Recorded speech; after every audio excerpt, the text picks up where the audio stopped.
E aí galera, beleza? Como é que vocês estão? Espero que vocês estejam bem. Espero que esteja tudo bem mesmo com vocês, porque a partir desse vídeo, talvez você tenha receio de andar por alguns lugares de São Paulo. Então já vai deixando aquele like, se inscreve no canal com o sininho, compartilha pra todo mundo, compartilha no grupo da família, dos amigos, dos animaizinhos e me segue em todas as outras redes sociais. E antes de começar esse vídeo, eu gostaria de deixar os meus mais sinceros sentimentos às famílias das vítimas e às vítimas desse e de todos os casos que nós formos tratar aqui no canal. Você sabia que antes do grande incêndio que teve no edifício Joelma, o antigo edifício Joelma, que hoje recebe o nome de edifício Praça da Bandeira, houveram outras muitas mortes, torturas, assassinatos, vidas inocentes interrompidas do nada? Você sabia disso? Você não sabia? Então você vai ficar sabendo depois da vinheta.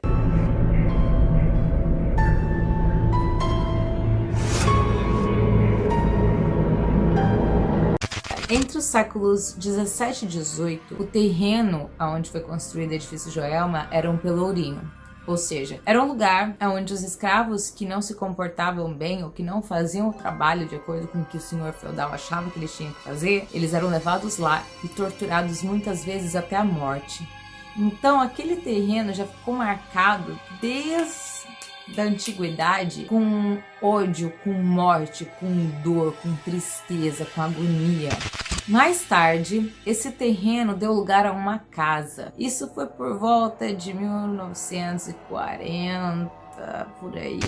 Esse terreno onde era um pelourinho, então, após muitos anos, após várias décadas, na verdade, para não dizer séculos, veio a se tornar uma casa onde Paulo Ferreira de Camargo, um professor de Química da USP de 25 anos, morava com sua mãe Benedita Ferreira de Camargo e suas duas irmãs Cornélia e Maria Antonieta. No dia 5 de novembro de 1948, durante um lanche da tarde, de repente as três mulheres caíram no sono. Sim, Paulo havia colocado sonífero na bebida delas. E logo em seguida ele pegou a arma e matou cada uma delas a tiros. E não foi só um tiro em cada uma, não. Ele tinha que ter certeza de que ele havia matado elas. Logo em seguida, ele as encapuzou, amarrou suas mãos para trás e as jogou dentro de um poço que ficava atrás da casa. Quando ele construiu esse poço, ele tinha dado como desculpa que ele queria fazer alguns estudos, algumas experiências, alguns projetos. E como ele era um professor de Química da USP, ninguém desconfiou de nada. Então, os dias começaram a se passar e a vizinhança começou a dar falta dessas mulheres. E começaram a questionar ele. Ele então foi até Curitiba e de lá ele se automandou um telegrama dizendo que a sua mãe e suas irmãs tinham sofrido um acidente de carro e que elas tinham falecido. Ele então deu essa desculpa para todo mundo, mas tipo, todo mundo ficou: sim, mas não vai ter velório, não vai ter enterro, não vai ter nada. E as pessoas começaram a desconfiar muito dessa história. E então alguém resolveu fazer uma denúncia à polícia. Alguns dias depois, a polícia estava batendo lá na porta. E começaram a questionar ele, e pergunta daqui, pergunta de lá. Ele começou a ficar confuso, ele começou a dar respostas diferentes a cada vez que o delegado perguntava alguma coisa diferente. Até que ele falou: não, elas morreram no acidente de carro. Aí o policial falou: então, meu querido, eu conversei com o delegado do Paraná e não houve nesse mês ou nos meses anteriores nenhum acidente de carro que envolvesse a morte de 3 mulheres. Ele percebeu então que o cerco estava fechando cada vez mais. De repente começaram a chegar mais policiais. Ele então falou: eu preciso ir pro banheiro. E ele foi, só que no banheiro tinha a arma dele que estava escondida lá. E o que ele fez? Ele se suicidou com um tiro no peito. No dia 25 de novembro de 1948, finalmente, então, as 3 mulheres que foram encontradas dentro do poço foram enterradas juntamente a Paulo no jazigo da família, no cemitério da Consolação. Eu acho interessante a gente colocar um parênteses aqui, uma nota. Tanto na questão espiritual, na questão religiosa, quanto na questão energética estudada na parapsicologia, os campos magnéticos e tudo mais, não dá bom. Dá ruim, bem ruim, você enterrar o assassino junto com as suas vítimas no mesmo lugar. E se vocês quiserem saber o porquê, comenta aqui embaixo. Eu quero saber. Queremos um vídeo sobre isso. Vai lá no meu Instagram. Manda um monte de DM pra mim. Eu vou fazer um vídeo só a respeito disso. Minha cachorrinha tá nanando. Mas vocês estão achando que foram só essas 4 vítimas? Não que seja pouco. Teve mais uma vítima nessa história toda que não tinha nada a ver com nada. Um dos bombeiros que estava ajudando a retirar os corpos de dentro do poço não estava utilizando o material adequado que ele deveria estar utilizando. E acabou morrendo por infecção cadavérica, que são infecções que você pode pegar se você não estiver utilizando uma proteção adequada quando você lidar com cadáveres já em estado de decomposição. Aí tá, você quer saber o motivo pelo qual o Paulo resolveu fazer tudo isso com a família dele? Existem 2 teorias. A primeira teoria é de que todas as mulheres estavam doentes, bem doentes, e ele não estava a fim de cuidar delas, então ele pegou e matou todo mundo. E a segunda teoria é de que ele estava namorando uma enfermeira que não era mais virgem, o que pra época era a última coisa que você podia fazer na vida, era se envolver com uma pessoa, uma mulher na verdade, né, que não fosse mais virgem. Particularmente eu acho essa teoria muito mais plausível, porque você imagina um homem de 25 anos, novinho, completamente apaixonado por uma enfermeira, a família brigando com ele constantemente, então eu acho, particularmente, acredito que a segunda teoria é mais plausível. De qualquer forma, além de todas as vítimas dos séculos passados, com os escravos sendo torturados, sendo assassinados e tudo mais, temos mais 5 vítimas fatais para piorar a energia do local, que já não era boa, né? Então, em 1969, iniciou-se a construção do edifício Joelma, que após sofrer o acidente e ser reformado, recebeu o nome de edifício Praça das Bandeiras e é localizado na Avenida 9 de Julho, em São Paulo, capital. O edifício foi construído pela Joelma S.A., importadora comercial e construtora. Na época então da construção, Jorge Kassab, um dos construtores, disse que o edifício estava sendo construído com os melhores materiais anti-incêndio que a época podia dar. Só que a gente vai ver bem em breve que não foi bem assim. O edifício foi inaugurado em 1972, sendo alugado imediatamente para o Banco Crefisul de Investimentos. Eles ainda estavam transferindo seus departamentos. Era cerca de 750 pessoas trabalhando naquele dia 1º de fevereiro de 1974. Uma sexta-feira chuvosa, mas aquele chuvisco. São Paulo é conhecida como Terra da Garoa por um motivo, né? E foi nessa sexta-feira que um dos maiores acidentes, se não o maior de São Paulo e do Brasil, aconteceu. Por volta das 8h45 da manhã, um aparelho de ar-condicionado do 12º andar entrou em curto-circuito. As ligações do ar-condicionado, elas passavam por debaixo do fogo, que era de fibra sintética altamente inflamável, o que fez com que o calor e o fogo se propagassem muito mais rápido. Além disso, os pisos eram acarpetados, as cortinas eram feitas de material altamente inflamável. Os objetos de madeira da época, que estavam em todo lugar, eram de uma madeira que não era anti-incêndio, que a gente consegue encontrar bem facilmente hoje em dia. E para piorar ainda mais a situação, o registro hidráulico não estava funcionando. Enfim, todas as condições possíveis e imagináveis levavam a tragédia que aconteceu. Apenas 15 minutos depois que o primeiro foco de incêndio se espalhou, as escadas foram tomadas pela galera tentando lá desesperadamente descer. Só que o que aconteceu? A escada, ela ficava no meio do edifício e eram aquelas escadinhas bem íngremes, sabe? Que vão dando aquela voltinha circular, tipo da Cinderela. sabe? De castelo, de princesa da Disney. Então, imagina essa escadinha aqui, ó, no interior do prédio, no meio, bem íngreme. O que aconteceu?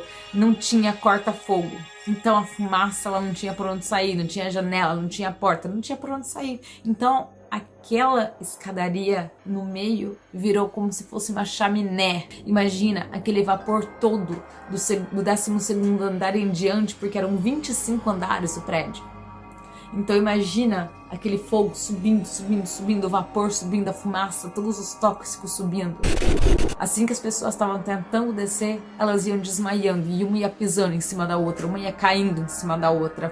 Começou a ser uma junção de cadáveres ali mesmo já. Os corredores eram estreitos demais, não havia plano de evacuação, não havia saída de emergência, não havia nada.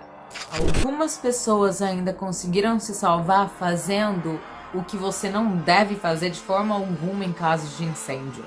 Tipo, é uma das regras básicas de, em caso de incêndio, não use o elevador.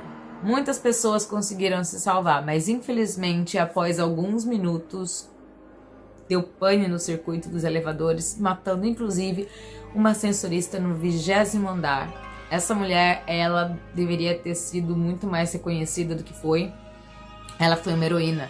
Ela fez várias viagens, ida e de volta, tentando salvar o máximo de gente possível que ela conseguiu. Nesse desespero todo, algumas pessoas começaram a ir pro teto, desesperadamente. Outras pessoas começaram a se jogar, porque elas não viam mais o que fazer, elas não viam mais sair dali. Tanto que muita gente, porque nessa altura do campeonato, todo mundo do bairro já estava ali cercando, observando, e as pessoas começaram a mostrar cartazes: por favor, não pule. Mesmo assim, as pessoas pulavam. Um dos casos mais chocantes que teve foi uma mãe que pulou do 15º andar com seu filho de um pouco mais de 1 ano no colo. E todo mundo viu aquela mãe caindo com o filho aqui, e ela se espatifou no chão, e a criança lá, e a criança começou a chorar. Os bombeiros retiraram ela e levaram a criança imediatamente para o hospital. Então, assim, a mãe, literalmente, ela deu a vida pelo seu filho. Como nesse momento já estava praticamente impossível conseguir sair do edifício, muitas pessoas começaram a pular a janela dos banheiros e ficar ali no parapeitos. Em todos os parapeitos você via uma pessoa ou outra, e existe a história desses 7 sobreviventes que eles ficaram ali no parapeito pequenininho, na beiradinha do edifício, né? Eles estavam ali vendo seus colegas de trabalho, inclusive uma das pessoas, eu assisti um depoimento falando que ele viu a secretária que trabalhava com ele se jogando, e eles conseguiam ver o rosto das pessoas, sabe? Desespero estampado, pânico, a sensação de impotência, de não ter o que fazer. Tanto deles que estavam se jogando, quanto deles que estavam ali no parapeito. E a todo momento eles escutavam explosões, e elas estavam sendo provenientes das cozinhas que tinham os bojões de gás. Então, conforme o fogo ia expandindo, ia explodindo. Então, assim, esse grupo de 7 pessoas, eles ficaram 7 horas esperando para ser resgatados, mas saíram com vida. A maioria das pessoas, entretanto, elas tentaram ir pro terraço do edifício, pro 25º andar. Por quê? Porque 2 anos antes, houve um incêndio num edifício em São Paulo chamado Edifício Andraus. E o que aconteceu? Muitas pessoas foram resgatadas ali no terraço através do heliporto. Então estava todo mundo achando que ia poder acontecer a mesma coisa. Porém, qual era o problema? O edifício Joelma não tinha um heliporto, consequentemente, o terraço do edifício estava muito quente e estava correndo um sério risco de desabamento, de dar um desastre ainda maior se o helicóptero pousasse lá. Mas nós devemos deixar o nosso agradecimento aos grandes heróis militares que estiveram nesse resgate através dos helicópteros da aeronáutica. Foi o primeiro tipo de salvamento desse tipo sem um heliporto na América Latina. Inclusive, no primeiro helicóptero que foi, um dos militares estava com o tornozelo quebrado e mesmo assim mesmo ele foi firme, ele aguentou a dor para tentar resgatar o máximo de pessoas que ele conseguia. Nosso salve aqui do canal para esses heróis. Então, como a gente já disse, os helicópteros da aeronáutica começaram a vir, militares, bombeiros, o COI, a Comar, todo mundo focou nesse episódio e veio ajudar. Todo mundo. Tinham bombeiros, tinham militares e os utilizando cabos de um edifício no outro para fazer aquela escalada horizontal para tentar resgatar pessoas. Enfim, eles tiveram horas de trabalho duro tentando resgatar as pessoas. No telhado, porém, enquanto os militares estavam tentando resgatar as pessoas, muitas delas morreram não só com inalação dos gases tóxicos somados ao desgaste físico, como também algumas pessoas morreram por tentar olhar lá embaixo e ver o que estava acontecendo. Aí você vai perguntar assim, Ávila, por quê? Eu vou te explicar por quê. Imagina que você pega uma chaleira e coloca no fogo, ok? Aí ela apitou, entrou em ponto de ebulição a água, você tira a tampa e coloca seu carão lá, bonito. Tipo, imediatamente. O que vai acontecer? Vai queimar. E levando em consideração que o ponto de ebulição da água são 100 graus Celsius, então isso já é capaz de queimar você consideravelmente. Imagina isso 6, 7 vezes maior. Porque de acordo com um dos comandantes que estavam lá, a temperatura era entre 600 e 700 graus Celsius. Então, aquela baforada de ar quente entrava na tapa. Por volta de 2 da tarde, então, cessaram os resgates.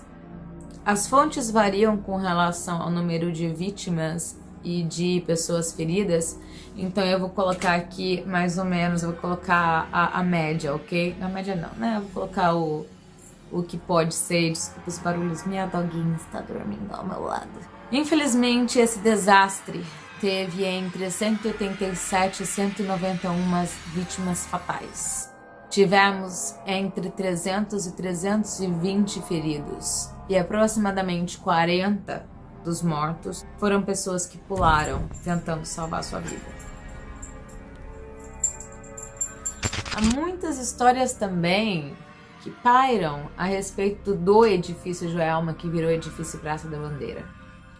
Tem a história dessas duas moças que elas ficaram trabalhando até tarde um belo dia no 14º andar do edifício, quando de repente, do nada, um vidro temperado da sala explodiu. Elas não quiseram ficar até mais tarde trabalhando, não. Tem um caso também que ficou bem conhecido de um motorista que era entregador. Ele estacionou a sua perua no estacionamento e seu assistente foi fazer a entrega. Enquanto isso, ele ficou lá de boinhas. Aí, de repente, ele olhou para o retrovisor, tinha uma mulher passando lá atrás. Ele olhou direito, a mulher não estava andando, ela estava flutuando. E ela flutuou de uma parede até outra e entrou na parede. Tem a história também desse casal que em uma determinada época eles conseguiram autorização para entrar nos primeiros andares do edifício para um trabalho da escola. Aí o funcionário que deu a autorização para eles ficou observando pela câmera. Aí ele viu a sombra de uma pessoa ali, ele falou assim, pera, não, tem uma terceira pessoa ali, tem alguma coisa errada. Aí ele voltou a fita de segurança e viu que essa sombra parecia ser da mesma pessoa que estava segurando a porta do elevador para o casal quando eles entraram. Só tinha um detalhe, não tinha uma terceira pessoa. A hora que o casal ficou sabendo disso, eles saíram dali rapidinho. Outra história é a desses dois jovens que encontraram com um senhor cheio de chaves. E ele falou, antes da meia-noite eu vou até vocês. E aproximadamente às 11 da noite, os meninos escutaram o barulho de chaves, chegando cada vez mais perto, cada vez mais perto. E quando eles abriram a porta, lá estava o mesmo senhor. Há também o relato desse rapaz, que ele foi proibido de entrar no edifício e ele entrou mesmo assim. Ele, ligou foda-se. entrou para fazer um documentário para a faculdade. Assim que ele saiu do edifício, E no caminho de volta para casa, ele sentiu uma bolinha incomodando. Quando ele chegou em casa, seu corpo todo estava cheio de bolinhas. Seu primo encostou a mão nele e disse que parecia que ele estava pegando fogo. Sua agonia demorou por 2 horas e o documentário nunca saiu. Existem muitas outras histórias relacionadas ao edifício Joelma, como por exemplo as psicografias de Chico Xavier, que deram origem inclusive a um filme. Nós temos também a história do homem que chegou a morar na garagem do edifício. Você teria coragem? Eu não sei. Enfim, nós temos muitas outras histórias para contar. Não esquece de colocar nos comentários aqui e no meu Instagram que vocês querem a parte 2. E se vocês conhecerem histórias, se vocês já foram no edifício, se vocês já passaram ali por perto, se vocês já foram no cemitério, deixa nos comentários também e conta seus relatos para mim pelo Instagram. E daí, quem sabe, posso colocar o seu relato aqui. Então, compartilha para todo mundo, deixa muitos likes aqui pra gente. E vamos bater essa meta pra gente começar nossas investigações paranormais. E aí, você acredita que as almas nos túmulos choram e gritam até hoje? Você acredita nas psicografias de Chico Xavier, das pessoas que morreram durante o incêndio? Você acredita que o edifício Joelma é realmente mal assombrado? Bom, cada um acredita naquilo que consegue. E você, no que acredita?